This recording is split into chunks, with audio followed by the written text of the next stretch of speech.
Assalamualaikum warahmatullahi wabarakatuh. Dulu umatnya Nabi Musa ada yang menyembah anak sapi, ijel itu. Harus tobat. Itu tobatnya ekstrim betul. Kalau tobat sekarang kan cukup istighfar sama istighosah.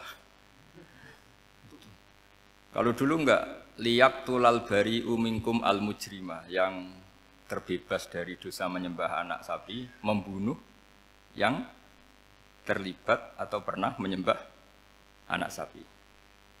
Makanya ayatnya apa? Fatubu ila bari'ikum faqtulu anfusakum.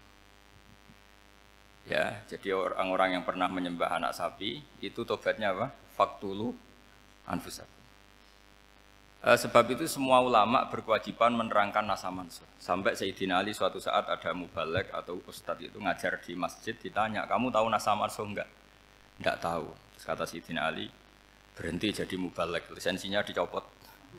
Dicopot, kemudian halakta wa ahlakta, kamu rusak juga merusak. Kenapa demikian? Logikanya begini, semua nabi itu kan panutan. Saya ulang lagi ya, semua nabi itu panutan. Tapi kalau kamu tidak tahu nasaman, so jangan-jangan kamu ikut nabi sebelum kamu, yang nasahnya itu syariatnya sudah apa? Mansukhoh, sudah di nasah. Itu kayak kasus Sunda Wiwitan itu. Itu gak mau punya Nabi Muhammad karena kurang keren, kurang sepuh. Nabinya langsung Nabi Adam.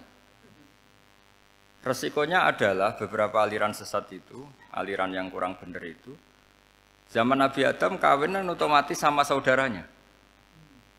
Lalu masa sekarang kita membolehkan kawin sama apa? Kalau sama Nabi Adam mau tidak mau. Karena yang cowoknya ya bin Adam, putrinya binti Adam. Lalu Allah bikin satu sunnah yang suami istri itu harus beda, yaitu satu kandungan itu melahirkan satu pasang. Dan mulai dulu memang pasangannya orang jelek itu orang cantik. Makanya agak sial itu yang perempuan-perempuan itu. Memang mulai dulu gitu. Kalau cantik itu kesunatannya dapat jelek. Gitu. Nanti sama-sama masuk surga. Karena yang cowoknya ibadahnya syukur, yang ceweknya sabar. Gitu. Itu nanti sama-sama. Nah kebetulan si Qabil itu ganteng sekali Qabil. Berpasangan dengan Labuda itu jelek gembrot, pokoknya tidak cantik.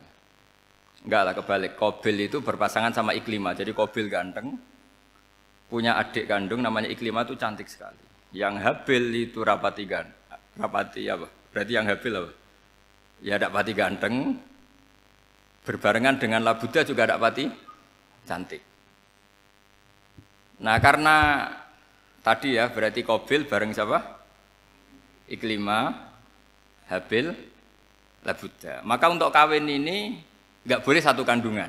Jadi dulu karena nggak ada perbedaan ibu bapak, mau tidak mau beda, yang penting beda. Yaitu akhirnya apa? Qabil dapat Labuda, yang Habil dapat Iklimah karena beda kandungan. Itu sudah cukup.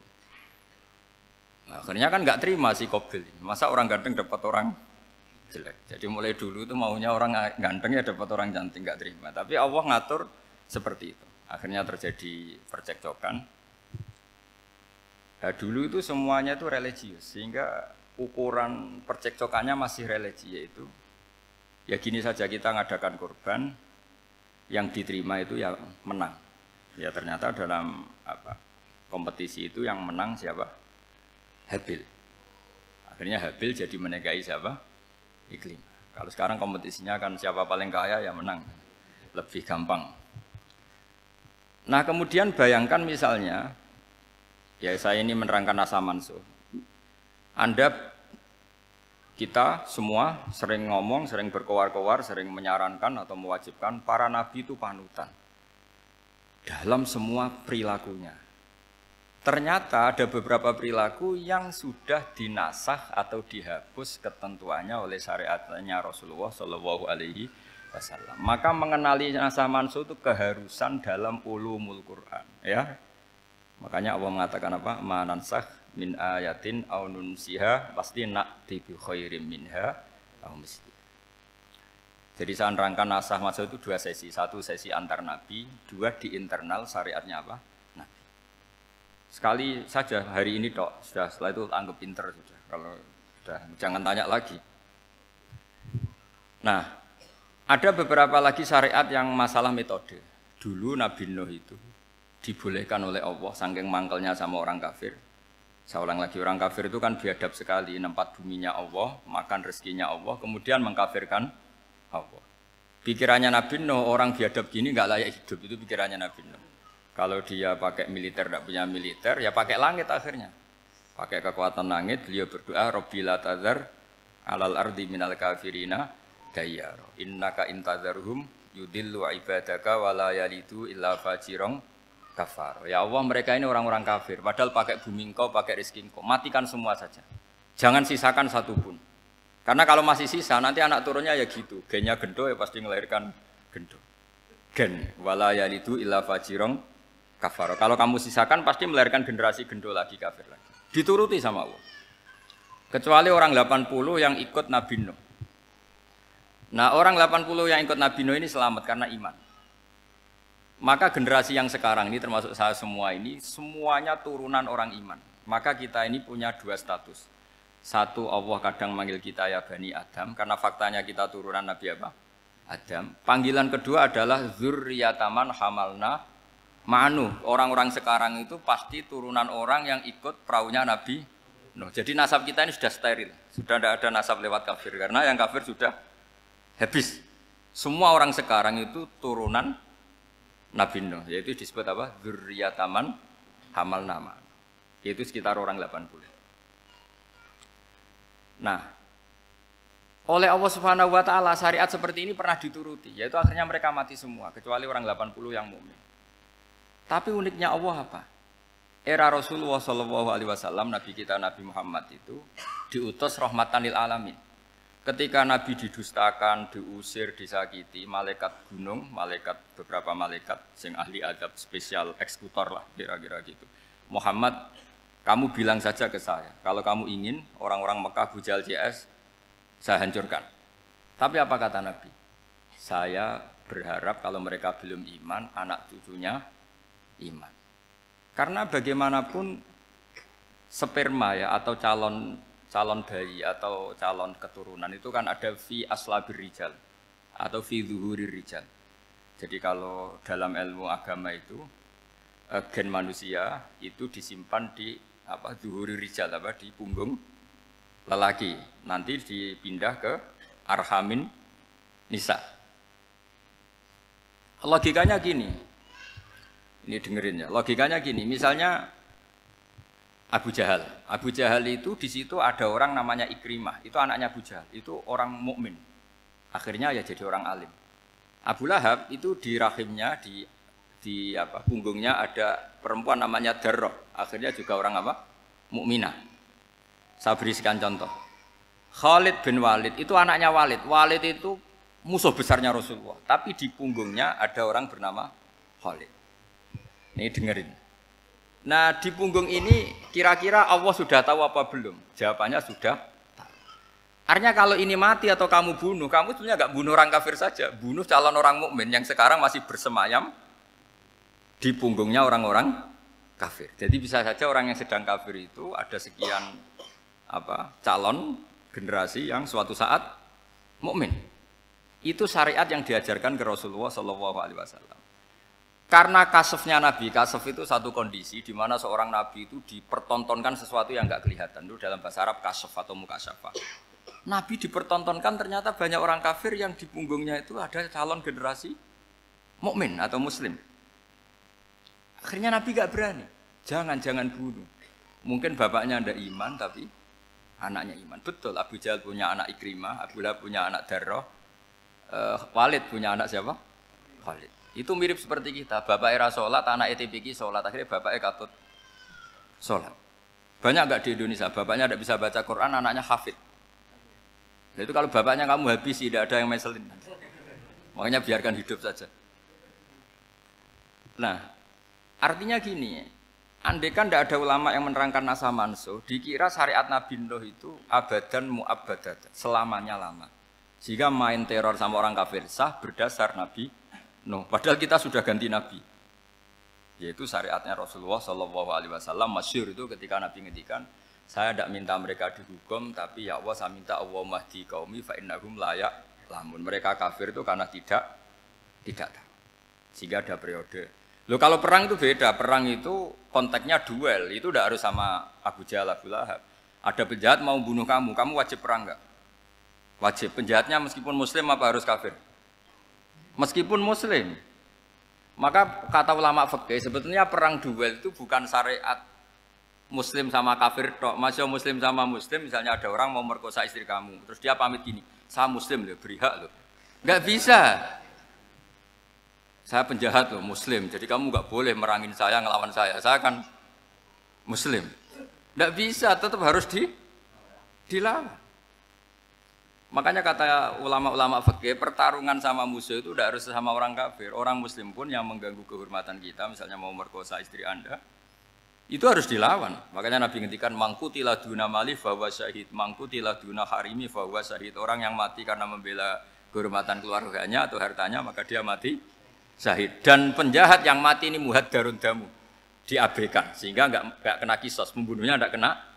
Misalnya ada penjahat mau bunuh kamu duel menang. Kamu enggak kena kisos karena ini muhaddarun damu, diabaikan kehormatannya.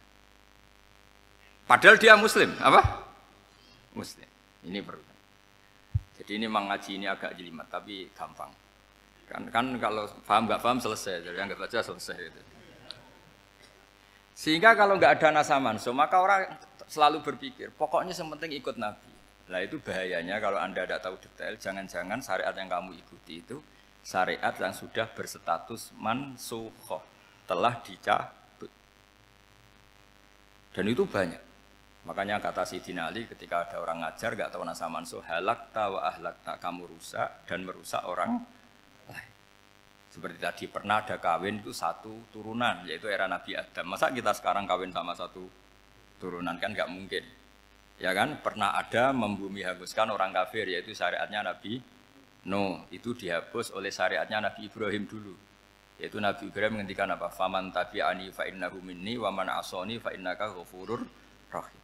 Ya, kalau orang ikut saya ya Allah ya pasti golongan saya. Kalau yang masih maksiat, masih balelo, saya berharap engkau ampuni. Akhirnya banyak orang kafir tobat. Coba era Rasulullah itu semua orang kafir Mekah itu kafir. Nabi belum wafat. Itu sudah ada 114.000 mukmin semua. Jadi Nabi menangi mayoritas orang menjadi mukmin dari mayoritas kafir, yaitu disebut wara'aitan nasa yadkhuluna fi dinillahi afwaja. Andai kan Nabi Muhammad pakai syariatnya Nabi Nuh, bisa enggak mengislamkan orang sebanyak itu? Enggak bisa kan? Maka ini penting mengenali nasa mansuh. Jadi periode cara wong Jawa maksud no tuntas. Robila tadar itu, pasot tuntas itu, menghabisi itu habis di periode Nabi siapa? No, syariat itu sudah enggak dipakai lagi. Yang dipakai apa? Faman tabi'ani fa innahu minni wa man asani fa innaka ghafurur rahim. Lah Nabi Muhammad ini nabi yang kena khitab anit tabi' millata Ibrahim hanifah. Jadi masternya Nabi Muhammad itu mentornya Nabi Ibrahim. Sehingga syariatnya ya faman tabi'ani fa innahu minni wa man asani fa innaka ghafurur rahim. Tidak syariat Rabbila tadzar alal ardi minal kafirina daya. Jelas ya. Jadi mengenali nasa mansuh itu penting sekali karena kalau enggak Anda halakta wa ahlakta, kamu merusak diri kamu sendiri juga merusak orang lain. Karena menfatwakan hukum yang sebetulnya sudah berstatus mansukh, hanya berdasar itu kan syariatnya nabi-nabi dulu. Syariat yang apa? Syariat yang enggak pernah terhapus hanya satu, usuluddin, yaitu tauhid, itu sama. Tapi kalau syariat itu beda-beda atau furu'iyah itu beda-beda. Itu tadi saya beri contoh era Nabi dulu kalau ada pakaian najis dipotong, dibuang. Era Nabi Muhammad dicuci. Orang kafir dihabisi oleh langit. Era Nabi Muhammad enggak boleh, bahkan didoakan Allahumma hdi qaumi fa innahum la ya'lamun.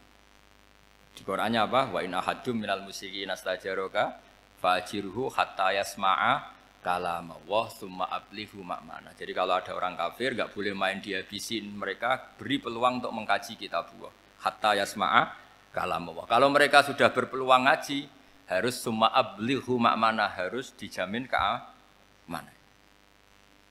Ya, karena apa? Dzalika bi annahum qaumul la ya'lamun, bagaimanapun mereka memang karena tidak tahu. Nah, kenapa tidak tahu? Enggak. Karena tadi mereka tertutup oleh kultur yang beratus-ratus tahun. Mbah-mbahnya mereka menyembah batu, menyembah berhala. Ya taunya itu ya Tuhan. Bagaimana Anda bisa menjelaskan sesuatu yang sudah beratus-ratus tahun kan tidak gampang. Maka ada periode dimaklumi, apa? Kalau era sampean kan, mosok waktu disembah saking gobloknya orang, kamu lahir kan sudah nyembah Allah, tidak nyembah batu. Bayangkan kalau kamu jadi mereka.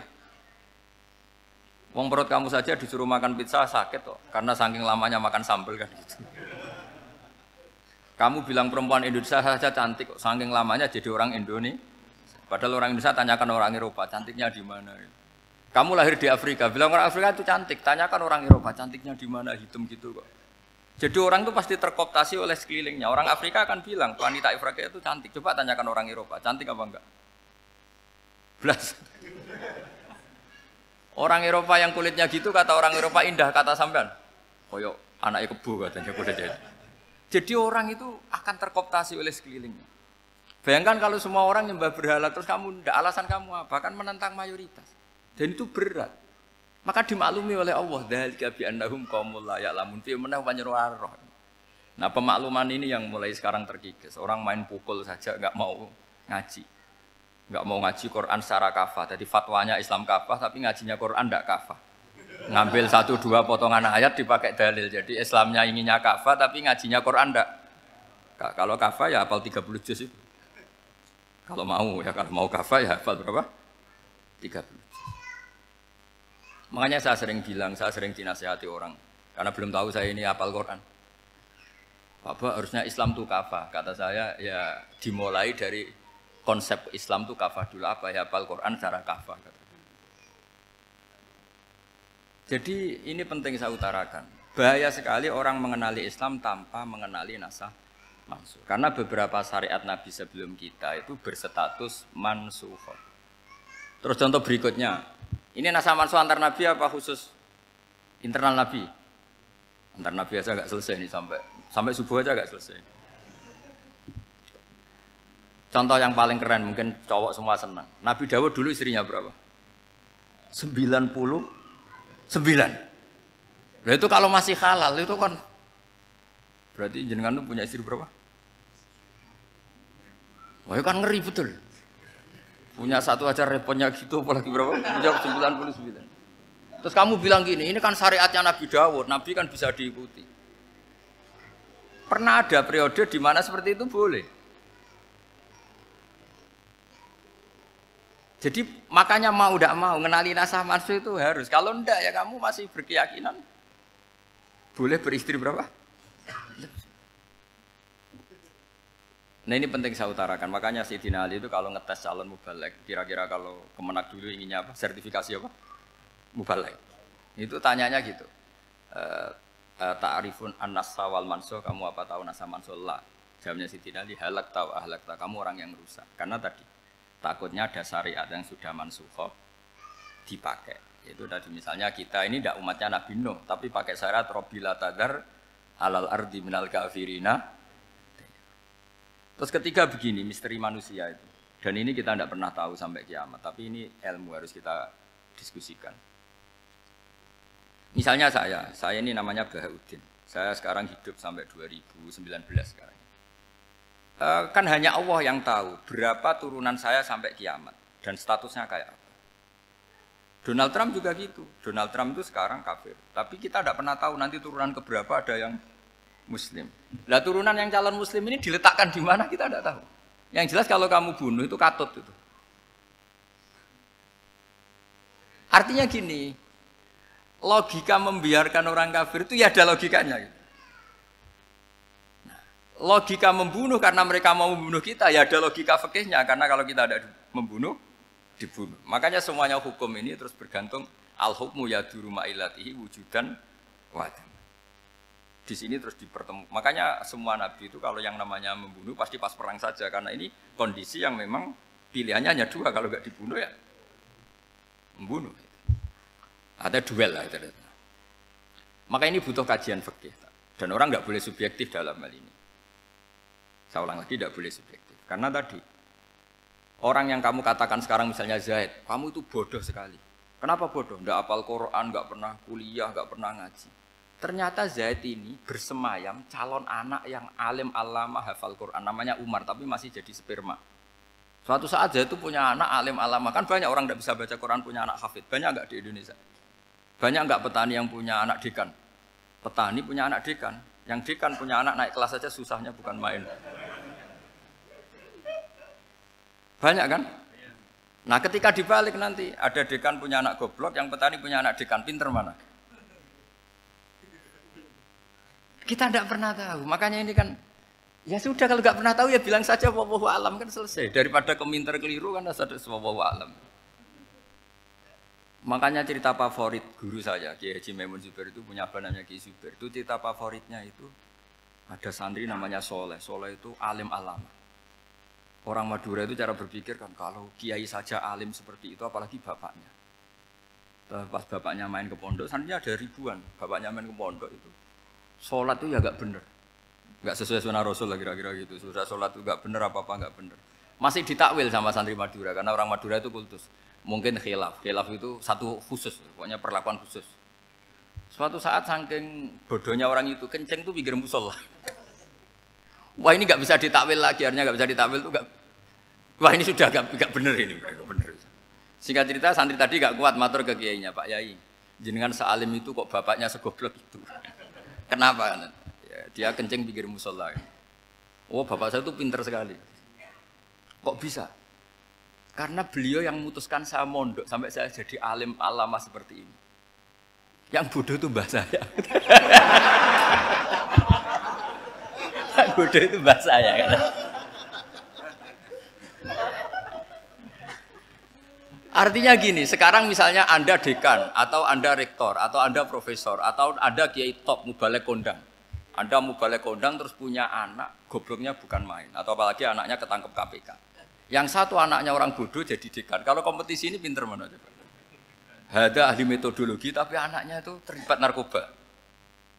Yang ini petani utun, anaknya dekan. Kira-kira kalau dikompetisikan pinter mana? Anaknya pinter petani tadi gitu. Yang ketika petani kamu vonis bodoh gitu. Tapi siapa tahu kalau ini menyimpan calon. Paham ya? Kita tidak pernah tahu. Makanya Quran selalu ngajari dalam ilmu sosial itu wa in adri la'allahu fitnatul lakum wa mata'un ila. Dalam ilmu sosial itu kita harus jawab tidak tahu. Karena mobil. Makanya saya tadi pagi ngaji di direktorat saya bilang, saya pernah diprotes orang, Gus kamu udah jelas 01 apa 02. Ya saya jawab gitu. Manusia itu makhluk yang paling gak jelas gitu. Sekarang soleh suatu saat bisa saja gak soleh. Yang sedang gak soleh suatu saat soleh. Sesuatu yang mungkin rubah kok kamu fanatik itu gimana? Nalarnya itu gimana? Coba kita tahu dulu Wahsy itu pembunuh Hamzah, akhirnya mati mukmin ya enggak? Padahal orang yang sangat dibenci Rasulullah karena membunuh Sayyid siapa? Hamzah. Sa'labah yang tukang itikaf di masjid, akhirnya su'ul khatimah. Kita tidak pernah tahu. Nah kalau nggak pernah tahu ya tidak usah terlalu fanatik biasa saja. Kayak jenengan seneng saya itu ya saya tidak tahu sampai kapan ya tidak tahu. Saya seneng sampean sampai kapan ya tidak tahu. Kayak suami istri itu. Pas nikah harmonis bulan madu sampai kapan bertanya. Yang jelas paling awet itu pasangan jelek itu pasti nggak awet. Makanya jadi guyonan tuh. Pasangan itu jangan baik-baik nggak awet. Kalau jelek itu awet. Ternyata maksudnya cantik sama ganteng, itu suatu saat pasti jadi jelek. Yang jelek sama jelek pasti jelek terus. Makanya jadi guyonan. Kalau pasangan jelek itu awet katanya, tapi kalau pasangan baik, ternyata baik wajahnya itu pasti gak awet. Suatu saat pasti jelek, tapi yang jelek awet. Karena mulai dulu ya jelek sampai gitu. Awet jeleknya maksudnya bukan.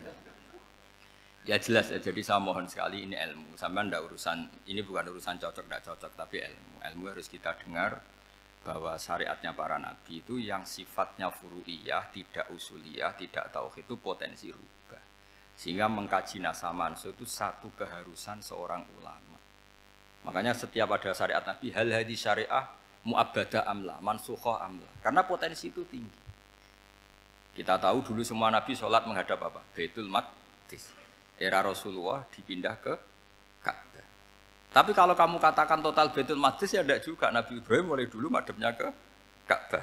Tapi kalau Nabi Musa ke Baitul Maqdis. Terus kamu bilang ini 01, 02 ya ada, memang syariat jadi sesuatu yang furu'iyah. Nah, kenapa ini furu'iyah? Jawabannya sederhana. Ketika seseorang menghadap Ka'bah itu menghadap batu apa menghadap Allah? Allah. Ketika menghadap Baitul Maqdis hakikatnya menghadap Allah apa menghadap Baitul Maqdis? Allah. Maka menghadap Ka'bah itu sebenarnya masalah furu'iyah. Yang masalah usuliyah adalah inni wajjahtu wajhiya lilladzi fataras samawati wal ardh. Yang permanen adalah menghadap Allah Subhanahu wa taala. Cuma secara prosedur syariatnya secara zahir menghadap Ka'bah. Maka potensi rubah karena ternyata itu furu'iyah, untuk kiblatnya itu furu'iyah. Yang permanen adalah menghadap ke Allah Subhanahu wa taala.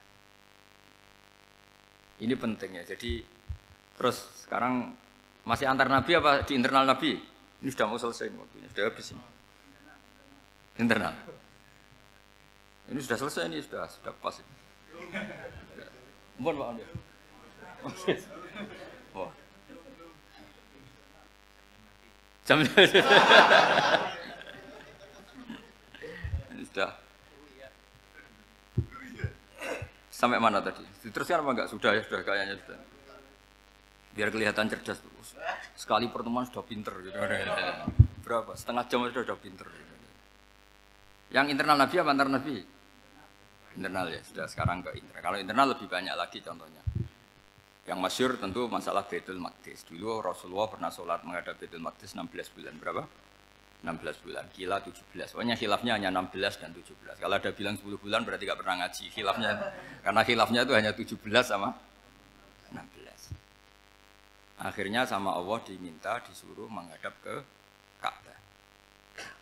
Saya ulang lagi, itu tetap masalah antar nabi sebetulnya. Begini, makom itu kalau dalam bahasa Arab bukan kuburan. Kalau di Indonesia kan makomnya Sunan Bonang itu kan kuburan. Kalau makom dalam bahasa Arab itu sesuatu yang pernah dipakai singgah, itu namanya apa? Makom. Lalu Rasulullah itu pertama di Medina itu madhep Baitul Maqdis itu 16 bulan. Orang Yahudi senangnya bukan main. Sampai mereka bilang gini, Muhammad tuh gaya-gaya nantok punya agama baru, tapi kiblatnya ikut kita. Baguslah anak itu katanya, masih tahu diri katanya. Bagus katanya itu masih tahu diri. Jadi senangnya bukan main orang Yahudi. Karena kiblatnya Muhammad sama dengan mereka. Ya tentu mereka jangkar Muhammad, bukan Sayyidina Muhammad atau Rasul Muhammad karena mereka masih enggak iman. Nabi itu ya agak tersiksa karena beliau secara gen turunan Nabi Ibrahim dan kiblatnya Ibrahim itu Ka'bah. Agak tersiksa tapi sami'na wa ata'na tetap madhab ke Baitul Maqdis berapa? 16 bulan.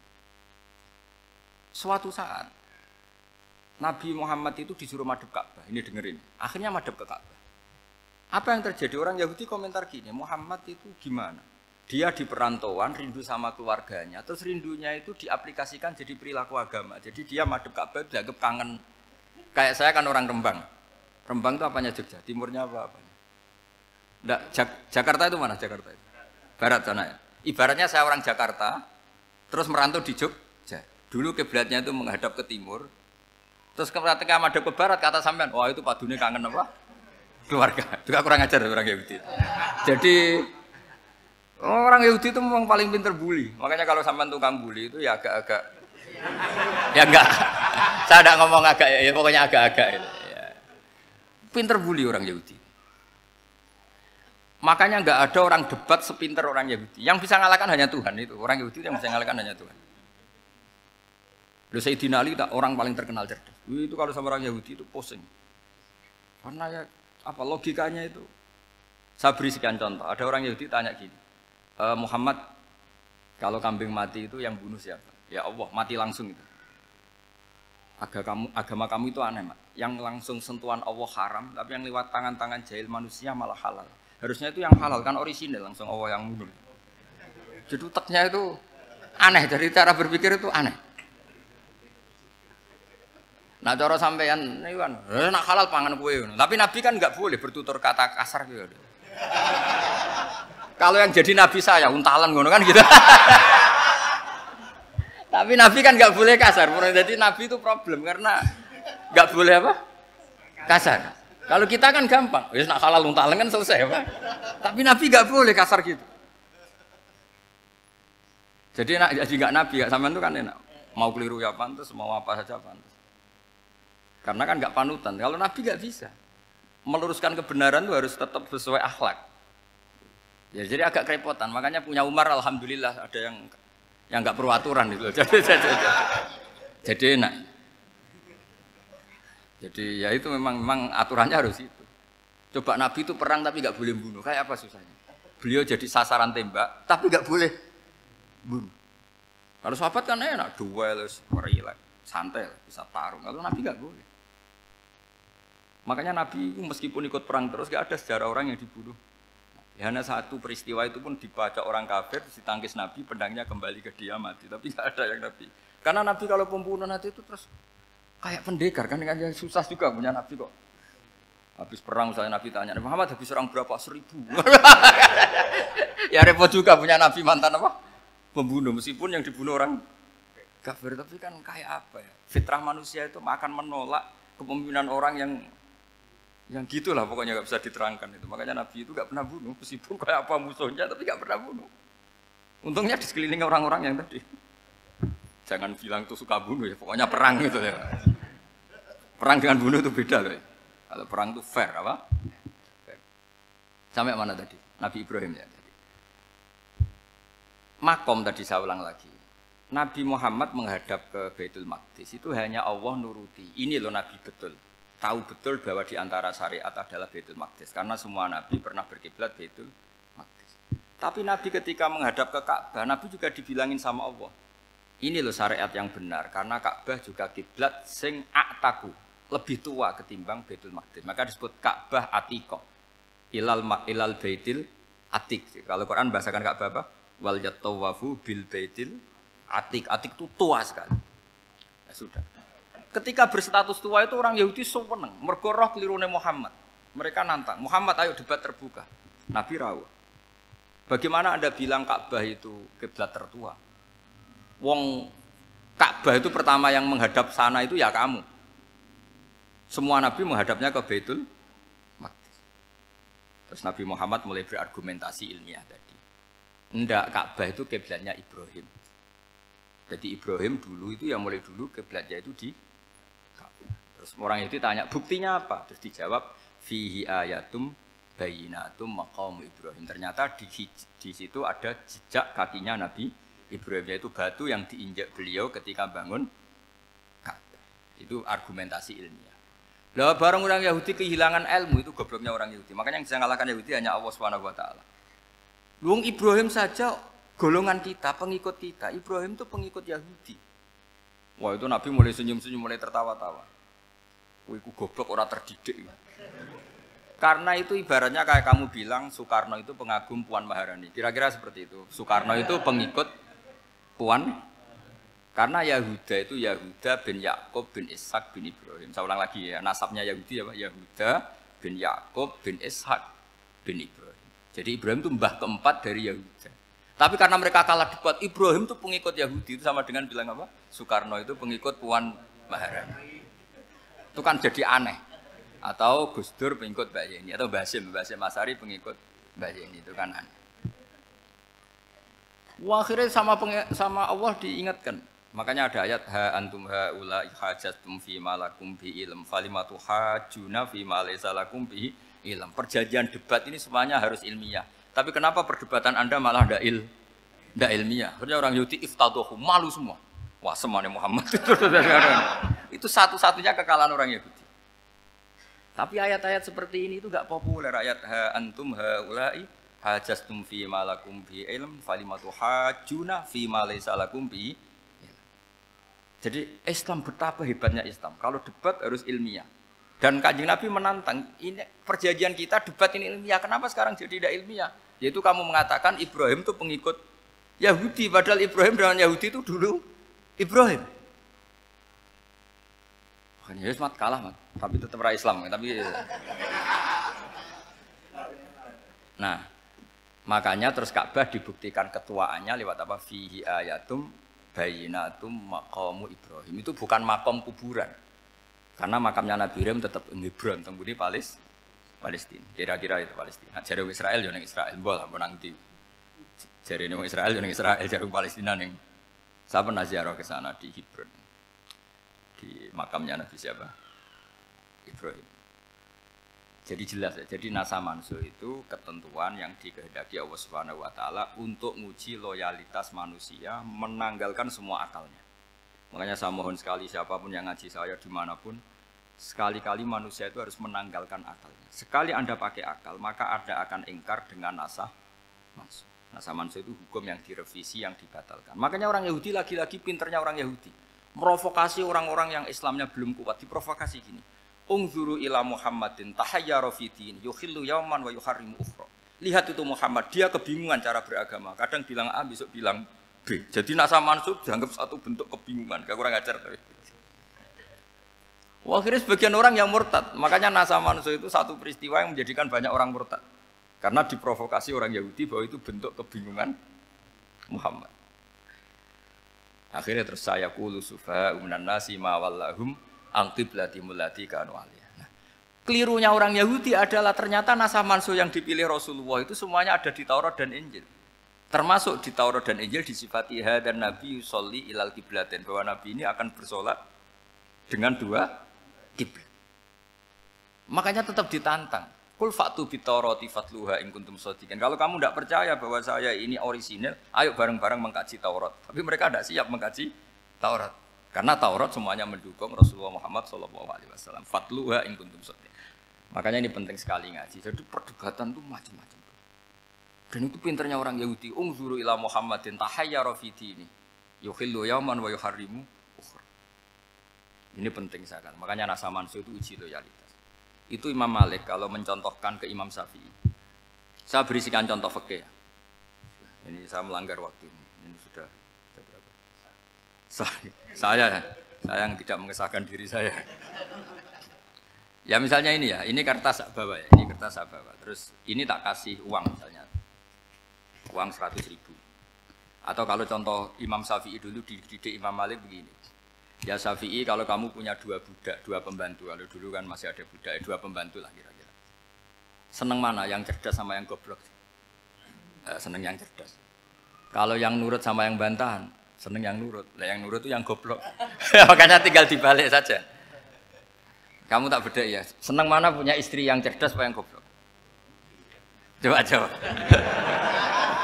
Atau ibu-ibu, mbak-mbak ini, seneng mana punya suami yang cerdas atau yang goblok? Kalau cerdas gak bisa diakali, tapi goblok nurut tapi ya kadang di sini kan dengan sini. Nah, itu kan antar manusia. Masalahnya kita menghadapi Allah Subhanahu wa taala yang semua kita pasti bodoh. Kita menghadapi Allah Subhanahu wa taala yang semuanya kita pasti bodoh. Allah jelas ngendikan wa kanal insanu dzaluman jahula. Manusia itu banyak dolimnya. Dolim itu sifat mubalaghah. Kalau orang dolim sekali dolim, kalau sering zalum, kalau jahil biasa jahil, kalau banget jahili jahul. Bahasa Arab kan gitu memang. Ghafir, pengampun biasa. Kalau ghafur selalu mengampuni. Syakir, makanya sifatnya Allah Ta'ala ikut wazan fa'ul semua. Ghafur, syakur. Atau diikutkan wazan fa'al. Kalau goblok biasa jahil, goblok banget jahal kan itu. Kafir biasa kafir, kalau kafir banget kafar. Ya, jadi wazan balaghah itu bisa fa'al, bisa fa'ul ya. Kafirin kafar atau kafur, paham ya? Malah ngaji nahwu. Ya tapi ini memang perangkatnya ya. Ini kan perang mau tidak mau. Makanya misalnya Allah tidak suka kulla kafarin banget kafir ya, Pak? Paham ya? Kulla khawanin banget khianate. Kalau khain khianat biasa, kalau khawan sering khianat. Lah manusia itu kata Allah apa? Zaluman, wis banget dolime, banget bodoh. Itu kalau yang ngarang hikam mencontohkan tuh gini, manusia itu pas bener saja salah, apalagi pas salah. Jadi manusia itu kata Imam yang ngarang hikam itu, man itu kanat mahasinhu masawiyah, fakih fala takunu masawihi masawiyah. Ketika baik saja buruk, apalagi ketika buruk. Coba kalau ada orang dermawan sama teman-temannya, tanyakan istrinya, duit dihambur-hambur, disikno konco ngalono bojo. Mesti gitu. Teman yang sering silaturahim ke teman-temannya, kata temannya baik, senang silaturahim. Tanyakan istrinya, oh meninggali wong. Jadi manusia pas baik saja ada buruknya. Apalagi pas buruk. Makanya dulu bapak saya ngajarin saya, istiqomah ya apik ya. Tapi kadang-kadang nak keterusan itu ora istiqomah ngangkangi. Orang dia tidak punya kesempatan. Misalnya ada imam masjid, ngimami terus sampai tua, sampai mau mati. Itu istiqomah apa ndak memberi peluang yang lain? Ndak jawab aja. Jadi itu manusia. Jadi pas baik saja buruk, apalagi pas buruk. Kayak saya gini di sini ngajar baik, tapi saya ada ndak sopannya harus di atas. Padahal banyak orang sepuh, ada Pak On, ada beberapa yang kan terpaksa nggak sopan. Tapi sampean yang nyuruh, berarti sampean yang dosa. Kemarin-kemarin saya minta di bawah supaya ganjaran saya utuh, ini gara-gara begini ganjaran saya ini agak terkredit terdebat itu karena itu. Saya teruskan. Jadi manusia itu punya sisi itu karena manusia itu dzalum dan jahul. Wa kanal insanu dzaluman. Problemnya ini ngadepi Allah yang selalu pinter, yang kita selalu bodoh. Misalnya gini, kamu ditanya Allah. Ini contohnya Imam Malik. Ikla hadi sokhroh fa inna tahtaha dhahaban. Coba bongkahan batu itu kamu angkat, di bawahnya ada emas. Lalu budak yang pinter berlogika, oh disuruh buka itu karena ada emas toh. Berlogika. Kalau budak yang goblok enggak, ya disuruh ya diangkat saja. Ada emas apa enggak karena perintah ya diangkat. Yang satu nurut karena perintah, yang satu nurut karena ada emas, ada sesuatu. Logikanya suatu saat Tuhan itu hanya bilang gini dok, ikla hadis sokhroh, batu itu angkat. Yang nurut, yang goblok permanen tadi, kan langsung ngangkat. Yang pinter, ini ada apa lagi Gusti kok harus diangkat? Ya gak ada apa-apa, nyuruh saja kata Allah gitu. Wah tidak bisa, sesuatu harus ada alasannya. Itu kira-kira mangkel loh apa enggak? Oh mangkel. Nah, logikanya manusia seperti itu. Makanya dua murid pinter, di rakyat pinter, presiden ya susah mesti demo. Goblok ya susah di sini uang. Ini kan nggak ada pilihan. Memang manusia itu nggak ada pilihan. Nah sekarang masalahnya gini di fikih ini saya kembali lagi ke fikih.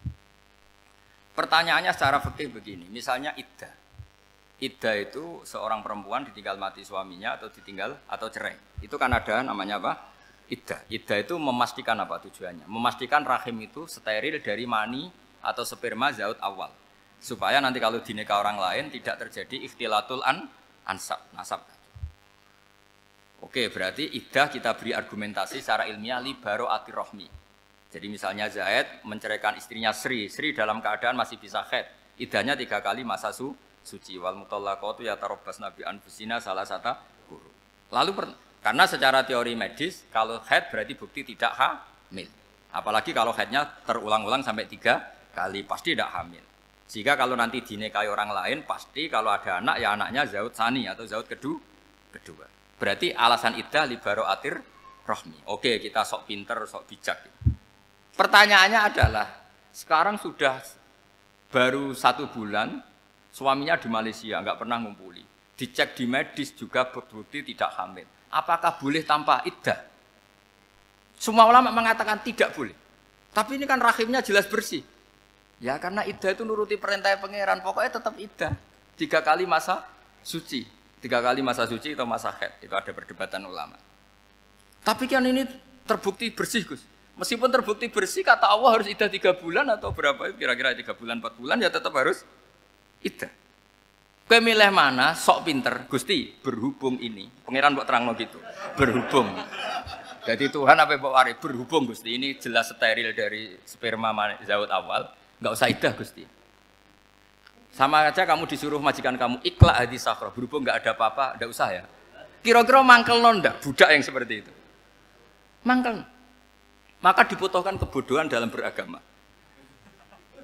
Betul itu memang. Makanya Nabi itu unik. Pernah bilang itu gini. Aksaru ahlil jannah al-bulu. Aki-aki penduduk swarga itu al-bulu. Wong goblok-goblok. Maksudnya goblok yang jenis ini. Bukan goblok betulan maksudnya.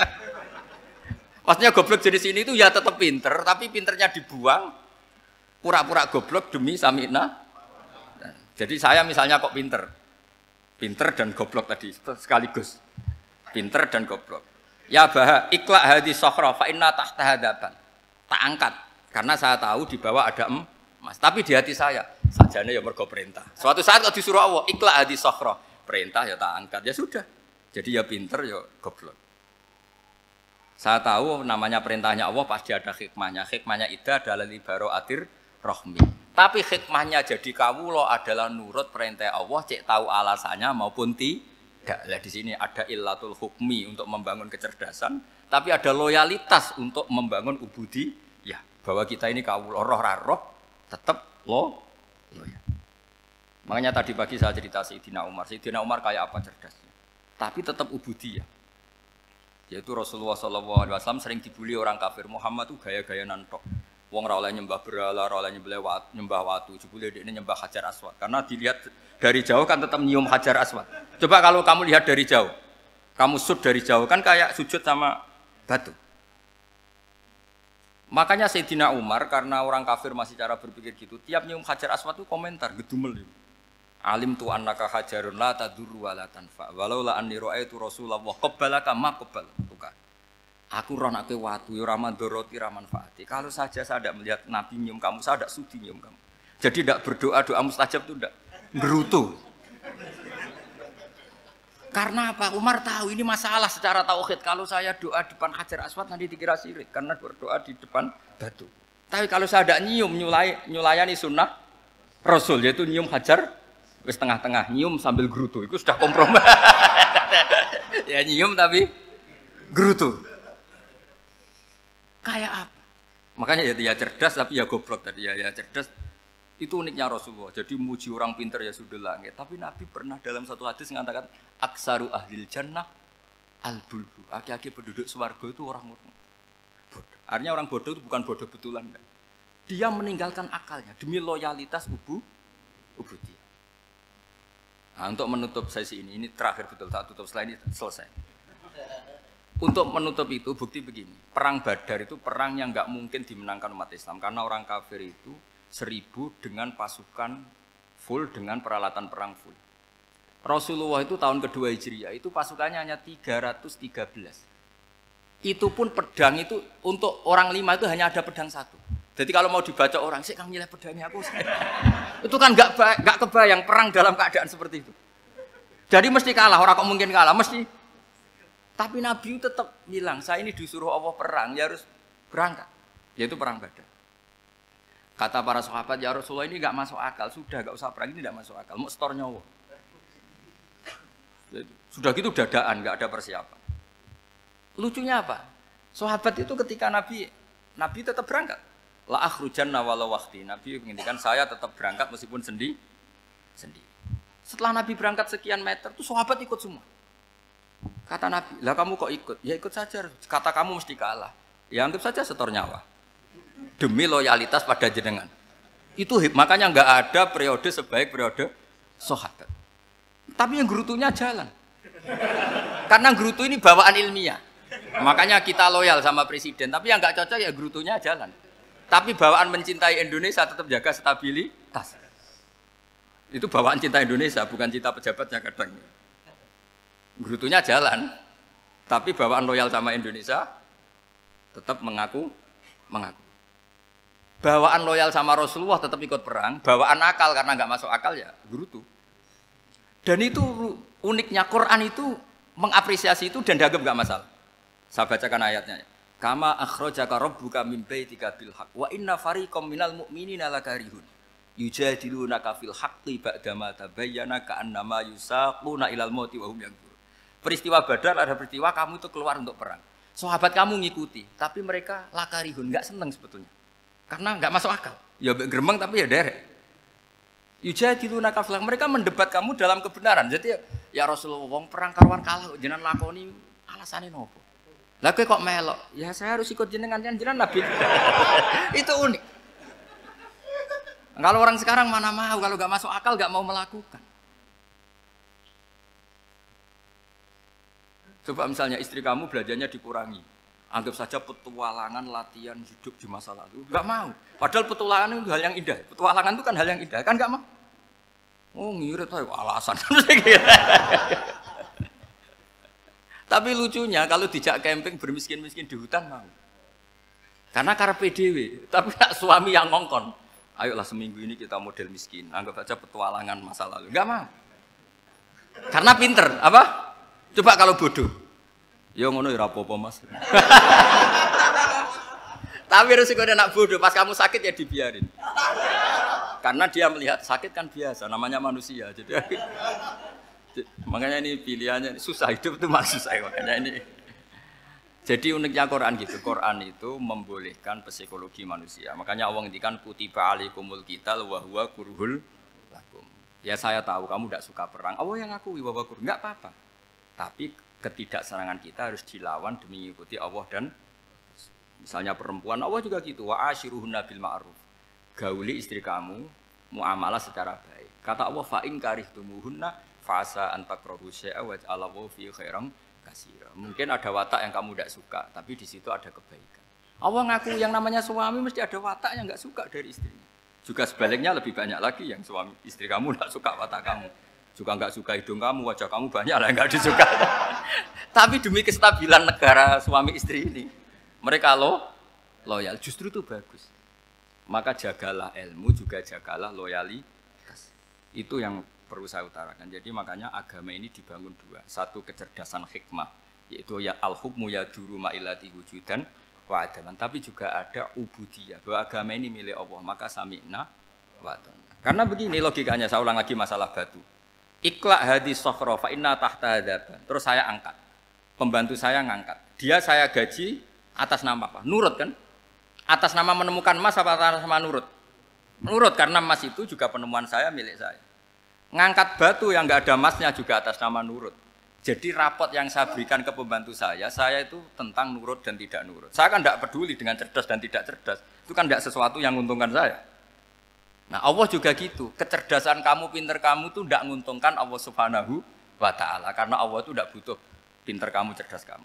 Allah hanya butuh mental ubudiyah kamu. Makanya Allah mensifati nabinya hanya subhanalladzi asra bi abdihi, karena status tertinggi manusia adalah sifat kehambaan. Makanya ya Tuhan nafsul mutmainnah irji'i ila rabbiki radhiyatam mardiyah fadkhuli fi ibadi. Berstatuslah sebagai hamba baru wadkhuli jannah. Nah, kalau kamu berstatus hamba ya harus baik, enggak usah kakek bantah. Coba kalau kamu rasional, ya Allah kenapa bikin surga nanti-nanti? Engkau kan bikin sekarang, ngapain repot-repot nanti? Jadi kacau semua agama. Makanya yang perlu didahulukan adalah status ya Tuhan nafsul mutmainnah irji'i ila rabbiki radhiyatam mardiyah fadkhuli fi ibadi. Masuklah berstatus sebagai hamba saya. Khasnya hamba tadi ya cerdas karena semua yang diperintahkan Allah pasti ada hikmahnya. Tapi kecerdasan ini kadang kita tinggalkan demi loyalitas ubudiyah. Assalamualaikum warahmatullahi wabarakatuh.